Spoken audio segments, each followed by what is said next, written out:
Kalau kamu tidak mau masuk Islam, saya bunuh kamu. Ini bapak ngancam anak. Sejak dulu Nabi meninggal sampai sekarang, umat Islam saling bunuh-membunuh sampai sekarang ini. Mau dipertahankan gitu, masih ngaku bener aja. Umar bin Khattab, yang membunuh Umar bin Khattab itu mengerti agama, paham Al-Quran. Yang membunuh Utsman bin Affan itu menggunakan Bismillah Allahu Akbar, paham Al-Quran, mengerti agama. 6 orang dengan tusukan yang bertubi-tubi. Yang membunuh Ali bin Abi Thalib mengerti agama, mengerti betul dengan Al-Quran.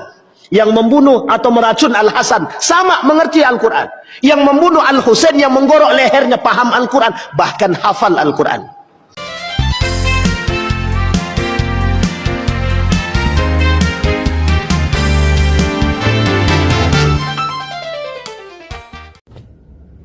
Shalom guys, survei membuktikan Indonesia yang beragama mayoritas Islam, ternyata dari kalangan mereka sendiri ramai disebutkan di media sosial, dan beberapa video ataupun cuplikan-cuplikannya saya tempelkan dan saya dapatkan dari TikTok dalam video berikut ini. Kita dengarkan guys. Indonesia adalah negara yang paling munafik. Bagaimana tidak? Angka religiusannya tinggi, tapi pelanggar moralnya juga tinggi. Paling hebat kalau bicara agama, tapi moralnya hancur lebur. Setiap hari berita di sosial media, media apapun, nggak jauh dari berita korupsi, berita pencabulan, berita pembunuhan, berita pemerkosaan, berita penipuan, pencurian. Katanya negara beragama yang punya Tuhan, tapi kelakuannya lebih parah dari negara yang ateis, yang nggak ada Tuhan, yang nggak kenal Tuhan.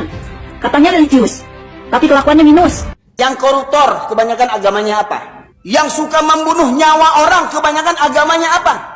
Yang agen narkoba, kebanyakan agamanya apa? Yang tukang backing perjudian, backing perzinahan, backing narkoba, kebanyakan agamanya apa? Yang suka sogok menyogok, kebanyakan agamanya apa? Tak bisa dipungkiri. Karena apa? Kita umat mayoritas, kebanyakan orang Islam yang perangainya begitu.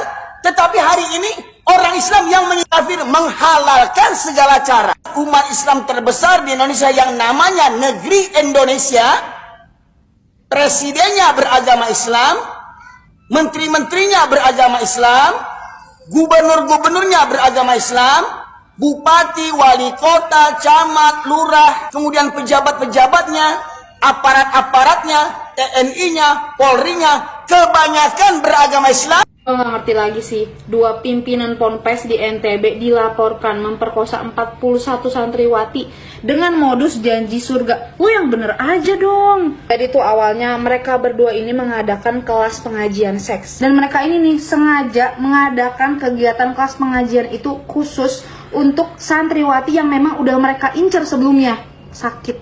Dan untuk santriwatinya sendiri mereka ada di rentang usia 15 sampai 16 tahun. Gila banget, gila. Ini nih ama saya. Guys, di Rut Dana Syariah Taufik Al-Jufri ditahan karena kasus penipuan pengelolaan dana syariah 2,4 T. Dana syariah 2,4 T guys. Nih orangnya. Kalau dari tampangnya sih sepertinya bukan Cina, bukan juga Yahudi ya. Coba kita tanya Mbak Google. Taufik Al-Jufri etnis apa? Taufik Al-Jufri adalah turunan Arab. Coba kita tanya lagi, apakah marga Al-Jufri turunan Nabi? Al-Jufri adalah salah satu marga turunan Nabi. Gua nggak anti sama Arab, gue cuma pengen nanya, mana kemarin yang ribut-ribut soal Harvey Muiz? Giliran Arab nipu duit umat 2,4 T, diem-diem bae ente. Dasar serbet warteg. Islam kadang-kadang ketutup goro-goro kelakuane wong Islam dhewe. Dadi ora seneng karo agama mergo kelakuane wong-wonge dhewe. Di Indonesia ini yang merusak tatanan negara adalah orang Islam. 160% yang paling kotor perbuatannya sebenarnya ya orang Islam. Sejak dulu Nabi meninggal sampai sekarang, umat Islam saling bunuh-membunuh sampai sekarang ini. Mau dipertahankan gitu, masih ngaku bener aja. Bahwa Islam itu agama damai itu udah susah sekali. Karena tindakan dari mereka. Jadi mau Ustadz Basalamah ngomong, mau Ustadz Adi Hidayat ngomong, mau Ustadz Abdul Somad ngomong dan sebagainya, itu mereka tuh dakwahnya nggak akan jauh dari batas urusan-urusan ibadah gitu. Kalau misalkan urusan ayo berbuat baik, ayo Islam itu indah dan sebagainya, mereka akan sangat kesulitan karena kata-kata mereka hanya mengatakan berkata-kata tapi dibantah oleh orang non-muslim atau muslim yang kurang banyak belajar soal agama berkata bahwa Islam itu adalah agama damai. Kan sering dengar kan? Iya, Kan? sama seperti Kristen juga kan. Tapi kalau di Islam itu ada satu yang harus diteruskan, nggak berhenti sampai di situ. Islam adalah agama damai, koma. Itu yang tidak sering diucapkan sama ulama atau ustadz atau kiai atau habib sekalipun. Islam itu agama damai jika keadilan ditegakkan. Gitu. Jadi kalau jika keadilan tidak ditegakkan, Islam itu mengajarkan perang. Karena Nabi Muhammad semasa hidup itu mengalami 27 kali perang. Bener-bener perang. Bener-bener tusuk-tusukan, tombak-tombakan, injek-injekan, bacok-bacokan beneran.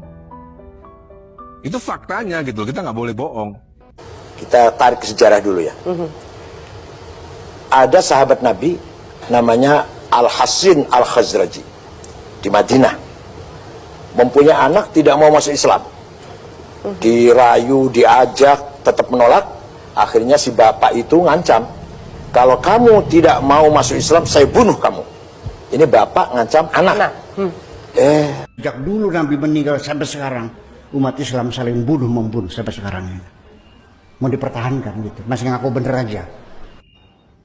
Umar bin Khattab, yang membunuh Umar bin Khattab itu mengerti agama, paham Al-Quran. Yang membunuh Utsman bin Affan itu menggunakan Bismillah Allahu Akbar, paham Al-Quran, mengerti agama. 6 orang dengan tusukan yang bertubi-tubi. Yang membunuh Ali bin Abi Thalib mengerti agama, mengerti betul dengan Al-Quran. Yang membunuh atau meracun Al-Hasan sama mengerti Al-Quran. Yang membunuh Al-Husain yang menggorok lehernya paham Al-Quran, bahkan hafal Al-Quran. Pertanyaannya, Muslim atau non-Muslim? Muslim atau kafir? Muslim. Artinya yang membunuh Muslim, Muslim itu sendiri. Dengan dalih, dengan kalimat Al-Quran, dengan kalimat Islam. Sama Pak. Dan itu syubhat terbesar kita hari ini. Dan itu dinamika umat Muslim hari ini. Dan itu problematika umat Muslim hari ini. Sekarang Islam adalah agama paling dibenci di seluruh dunia. Islamophobia naik di mana-mana. Karena apa? Karena Muslim itu memberikan kontribusi tidak, memberikan teknologi tidak, memberikan sumbangsi manufaktur tidak. Apa tidak ada? Yang ada adalah mereka minta sumbangan. Coba lihat ulama-ulama itu, mau bikin pesantren minta sumbangan di YouTube, mau bikin ini itu bikin donasi, setiap ceramah sunduknya terbuka aja kayak gitu. Udah kayak gitu, mereka tuh cuma minta sumbangan, ngasih nggak kontribusi buat masyarakat? Enggak juga. Kalau misalkan mereka ceramah juga paling temanya itu aja diulang-ulang gitu. Coba Baraya ada yang nggak yang hafal tema Idul Fitri? Itu selalu diulang-ulang aja kayak gitu. Ternyata dari kalangan mereka sendiri telah menyatakan dan beberapa tokoh agama juga telah membicarakan, bahkan membuat sebuah ceramah dan memberikan penilaian bagaimana kehidupan agama Islam yang sebenarnya. Pantasan saja Indonesia ini tidak bisa mengalami kebangkitan kalau ternyata didominasi oleh mayoritas yang punya akhlak, punya mental, punya keimanan seperti ini. Kita berdoa guys agar Indonesia ini benar-benar mengalami terobosan dan bisa bangkit dari keterpurukan. Agama tidak menjamin, tetapi hati orang yang tulus dan yang benar-benar cinta akan sesama manusia itu yang harus memimpin negara ini. Terima kasih banyak buat kesempatan yang Bapak Ibu berikan untuk menyaksikan video ini. Sampai jumpa di video berikutnya. Tuhan Yesus memberkati. Shalom. Iya.